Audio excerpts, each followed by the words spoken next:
I am the world's biggest fool. I took the fall for my boss and spent a full 25 years in prison. I thought that on the day of my release, the boss would throw a grand banquet to welcome me back and wash away the dust of my ordeal. But when I got home, I discovered just how terrifying human nature can be. At the head of the table.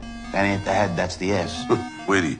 I used to be the second in command of the gang, but my position had long been seized by the boss's son. The territory I had fought desperately to secure had been completely divided up among others.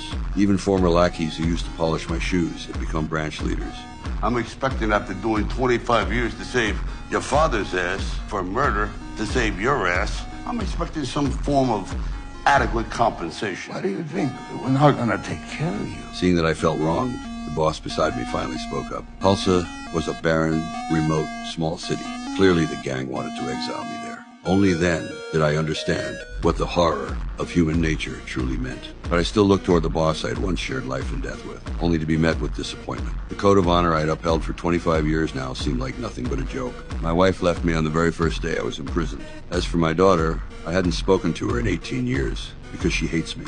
Now you got the balls to tell me that after everything I've been through, after everything I've lost, after everything I've done for this family, your family, fuck, there's nothing left for me! But some people just don't understand the rules and dared to point fingers at me. They should know that when I made my name and reputation, he was still wearing diapers. I used my fists to teach him a harsh lesson. At that moment, I accepted reality. Facing these heartless and ungrateful people, there was no point in saying anything more. So what if it's just Tulsa? After all, 75 is the perfect age for making a breakthrough. What's there to fear about starting from scratch? These people could never dream that I would build a criminal empire in Tulsa that rivals the mafia itself. I had just walked out of the airport terminal when a taxi driver picked me up. From this moment, my entrepreneurial plan would officially begin. Perhaps sensing my aura as a gang boss, the driver immediately became interested.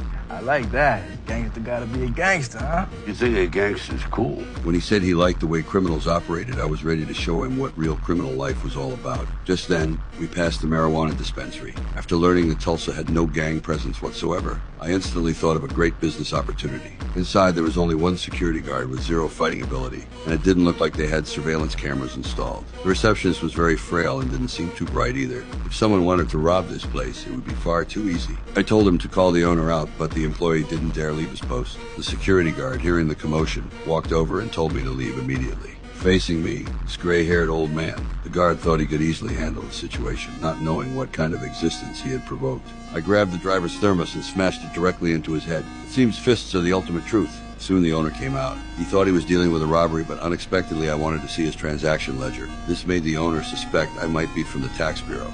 Are you from the government? I just knocked your guard out. Cold. And you think I'm a CPA? However, what I didn't expect was that this small shop's profits were quite substantial. The problem was, the owner said he kept all the money in the bank. This made me a bit unhappy. You're putting dirty money in the bank, do you think this old man is easy to fool? After my educational session, the owner had no choice but to open the safe. Unexpectedly, there was actually $5 million inside, but my actions stunned the owner. I only took out a small portion of it and stated that I would only take 20% every week from now on. In exchange, I guaranteed that his dispensary would not be violated by any gangs. Do we have a deal? Do I have a choice? Absolutely not.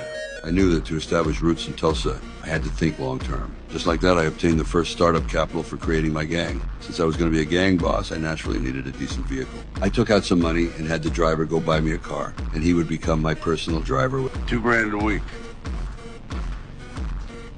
My gangster. He was immediately very happy. Working with me was much better than driving a taxi. However, I didn't expect him to mess up the very first task.